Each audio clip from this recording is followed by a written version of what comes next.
This young man I'm getting ready to introduce now is someone that I will not be able to do justice. I'll let you read his bio, but I'm going to try to give him the justice that he so richly deserves from me, and he's scared about what I'm getting ready to say. But Ranjit Sidhu, many of you know him. He's been around Gear Up for a long time. He used to be the executive vice president at NCCEP a long time ago, senior vice president at College Board, at ACT. This man is all over the place. When we had an opportunity to look for a new president and CEO, we looked in one place, and that was Ranjit. And Ranjit had opportunities that I'm sure he would not want me to tell you about, but opportunities to lead organizations that many of you have heard of, national, international organizations. Everybody was after this man, but we got him. And I will tell you, our theme, our conference theme, the only thing I have to tell you is you ain't seen nothing yet, because this man has energy at levels you cannot imagine. This man has vision at level you cannot imagine. Our staff are excited. We are excited as a board. And the other piece I will tell you is when he and I came on the board together, it was kind of scary. But we did several years ago, and I will once again tell you, I look at this man not only as a good colleague, but a close friend, my brother from another mother. Come on out, Randy.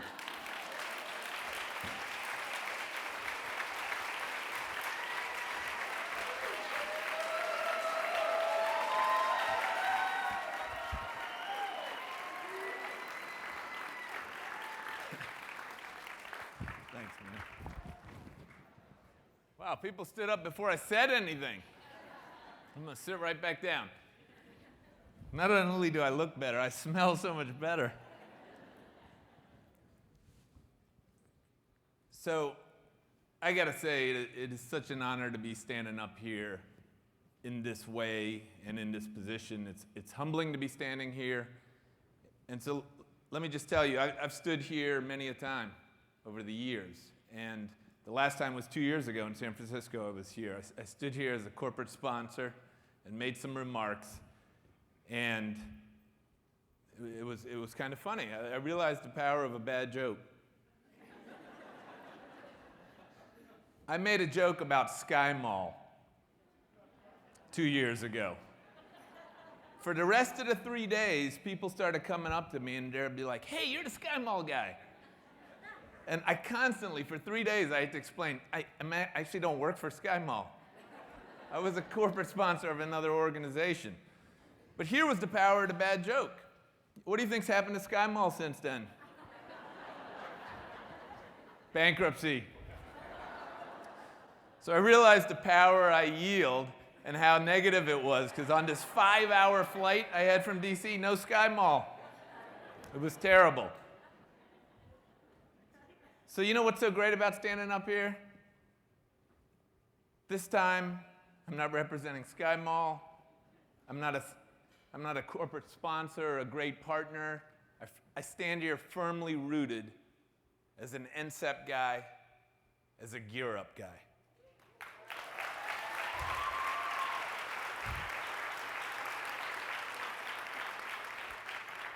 So in the brief time I have here this morning, I just want to talk about two things. I want to tell you a little bit about me, which I think says a lot about you. And then I want to talk a little bit about where I think we all need to go together into the future. So a little bit about me. So to sort of spare your sanity, I'm going to skip about the first 47 years. And I'm just going to roll it up to last fall, about a month into my 47th year. Outwardly, all things were going great. I had a great career. You know, Aaron said it. I had some great titles. I worked for great organizations. I worked for great people. And last fall, I found myself on a train constantly up and down the East Coast, from Washington, D.C. to New York City. I live in D.C. My corporate headquarters was in New York. And I knew something was a little bit off. Great career, great titles, I was ascending. And then one day on a Friday night, I was leaving Penn Station in New York, and I got on the train, and I just had this realization that somehow I had gotten disconnected from my professional path. And I sat there, and I was on the train. Now, Aaron said I'm all over the place. I don't think he meant that my remarks are all over the place, but I'm going to try a little something. So here's what I did. I was sitting on the train feeling disconnected from my career, and I finally admitted it to myself. So I sat down, and what do you do when you're tired on a Friday night after a long work week? I put on my headphones, and it went to random shuffle. And I must admit with you, my staff will tell you I'm not very good at technology. So I don't even know how random shuffle actually happens. But it did. So I want to let you into my brain for a second, for about 20 seconds. Here's what I heard on random shuffle.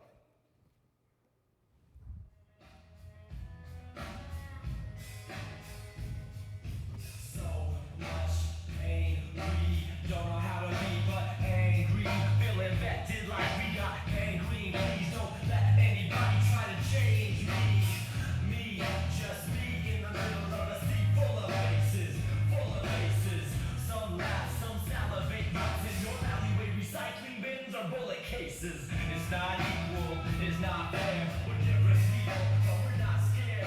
We ain't never scared to make a new path, make a new street, build a new bridge. So now, right about now, you're thinking, where is this guy going? Is he going to talk about his affinity for his recycling bins? His bout with gangrene? None of that. I didn't hear any of the words.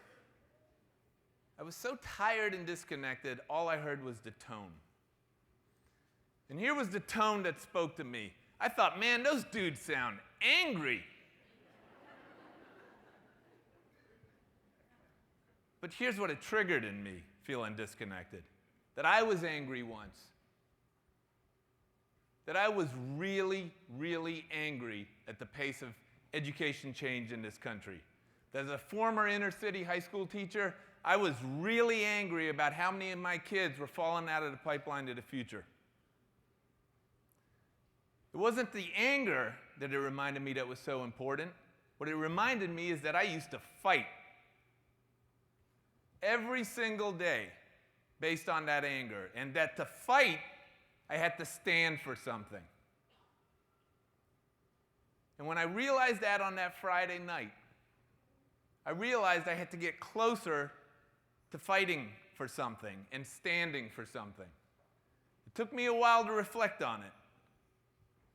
But I stand here today after a lot of reflection.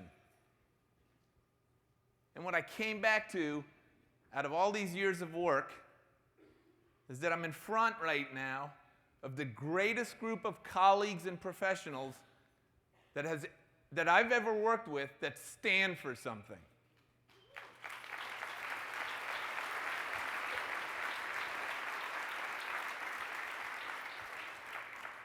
My career had become about building a great career. That along that way, on a good to great, that I was trying to be so great that I forgot to be good.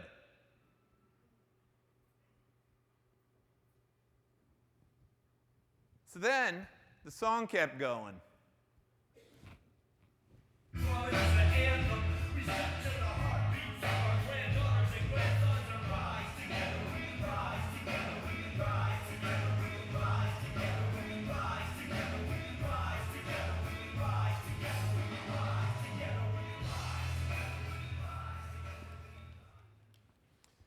Now, you don't think we were so crazy to come up with a conference theme from a song by a group called the Flowbots. Do you? I mean, the Flowbots. Well, I got to tell you, when I saw that video of Congressman Fattah and I thought about the late 90s and, the Republican-controlled Congress, I envisioned him running around the halls convincing people, hey, I got this great idea. Let's put a lot of money aside. I think it was $120 million it came out for kids so we can take off the cap on our expectations of what's expected of them or what's aspired of them. I'll take all kids, he said. I don't care their color. I just care that they're first generation, that they're low income. And give me a lot of money for it. You don't think that was crazy? And I mean that in all the due respect, because this technically could be my last speech. You are crazy. You got to be a little crazy sometimes to get some things done. So together we rise. Why did we pick it, other than the catchy beat? Here's why we picked it. All of you are doing such great work in your communities or at the state level. And after this event, you'll go back to doing that work. Right? We convene twice a year as a group. But despite all that great work, you are woven together in a national brand. Gear Up is a brand. So in DC, when people are talking about it, they want to know the overall impact of Gear Up. It is going to rise, fall, or ebb together as a brand. You are unified in a common mission. And we have to get better at unifying as a group.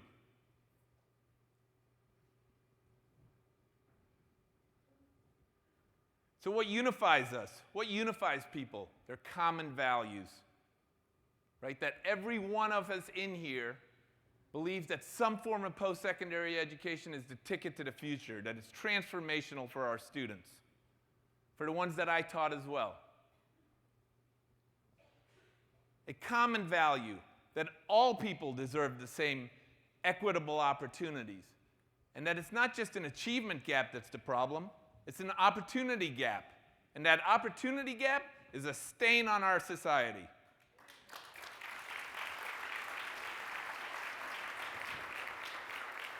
And it's a stain on democracy as we know it.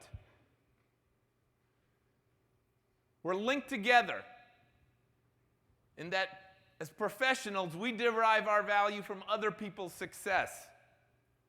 And that we fight every day to make sure that those students have that opportunity for success.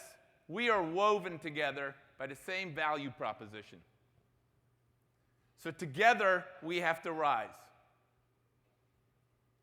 Now, what do we need to do that? So let me talk about this sub-theme a little bit. First of all, we have to excel. We have to infuse a mindset of continual improvement in all our program all the time. Whether we are trying to increase college readiness through academic preparation or the development of non-cognitive skills, whether we're trying to raise the level of aspirations within our youth or within the communities about them or with parents, or whether we're trying to infuse a greater sense of college knowledge and decision-making about where to go to school and what it takes. We have to continually get better. And to do that, we need information and data. Where do we tinker with this great recipe to make it better?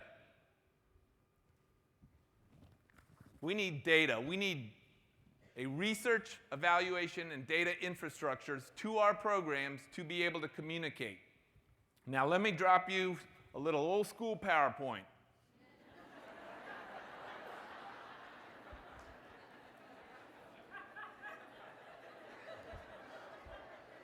I'm just looking at myself up there.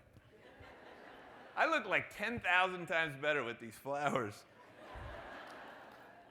All right, 50%. This is the National Center for Education Statistics baseline number for the percentage of low-income kids who graduate from high schools, the ones who graduate that go directly into college or some kind of post-secondary. 50%.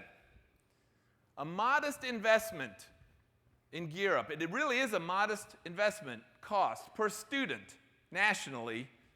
In the 2013 cohort graduating class of Gear Up yielded this number.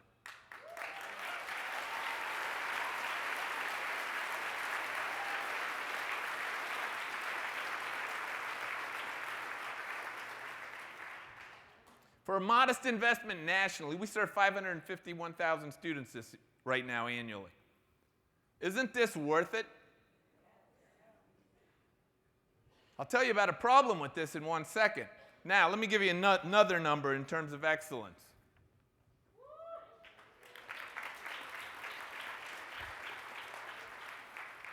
You wonder what people did before PowerPoint. I did make these myself, by the way. Achievable, I don't know. Every single one, not so sure. But it's a great stretch goal. We got to get from here, somewhere approximating here. You know why? Because I put this up and you guys clapped like crazy. With pride. It's an awesome number. Why? Because in our educational ecosystem, all they ever talk about is what's not working in education. We got something that is. Now, Congressman Fatah said something, and that is this year they've approved a higher level than the presidential budget. That is awesome. But in reality, here's the problem. The Gear Up number has been stagnant for years. A little north of 300 million. We have to change that. Despite having those numbers, the investment's not going up. Right? So that leads me to our last theme, mobilize. We have to do a much better job of communicating and amplifying the voice of what we are doing, so everybody hears it and understands it. And we need more data points.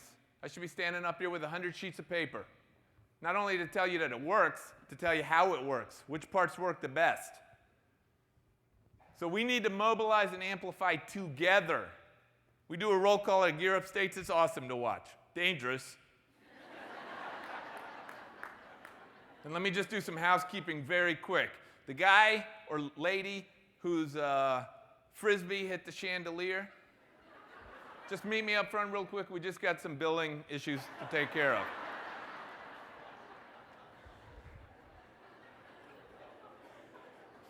So, where was I?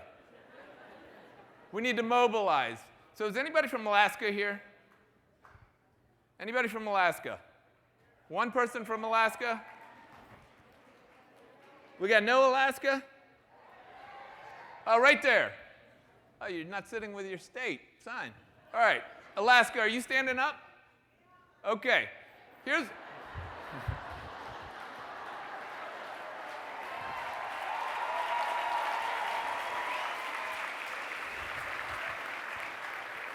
Of course you're standing up. It's just a long room. All right, Alaska, can you keep standing for a second? I'm going to ask you to do something on the count of 3. When I count to 3, I want you to yell out, Gear Up Works. All right? So after I say 3, you yell. 1, 2, 3.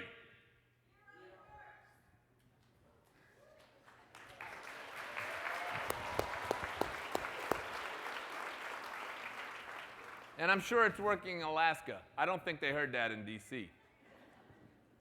Now, can everybody stand up and stay standing after this for me for a second? Now, let's help Alaska communicate for a second and amplify the voice. So on 3, and remember, after 3, everybody yell, Gear Up Works, as loud as you can. 1, 2, 3.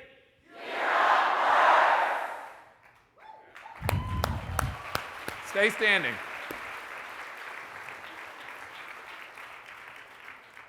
Congressman, I think they start to hear that in D.C. for Alaska and the national brand, because it's going to rise, fall, grow together. So we got to get better, and NCCEP's going to work really hard to do this, to connect us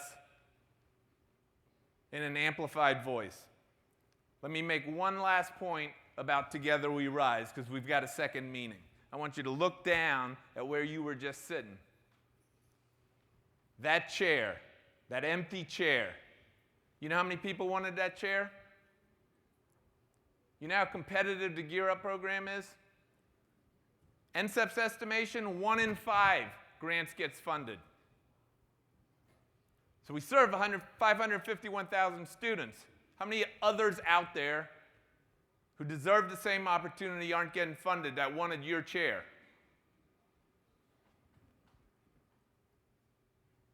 How many communities couldn't get it together to even put the grant in to not get funded?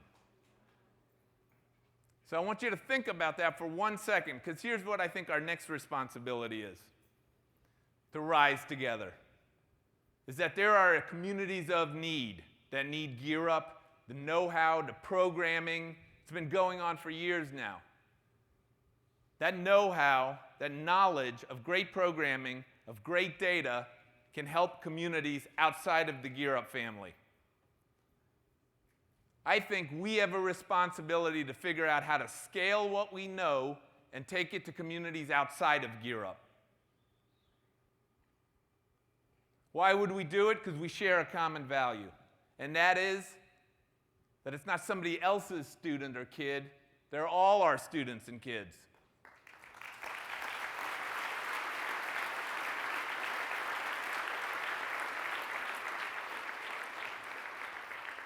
If we do that, if we take this program nationally, excel, and prove it within the bounds of Gear Up, and we scale it what we know outside, we will transcend from a program to a movement.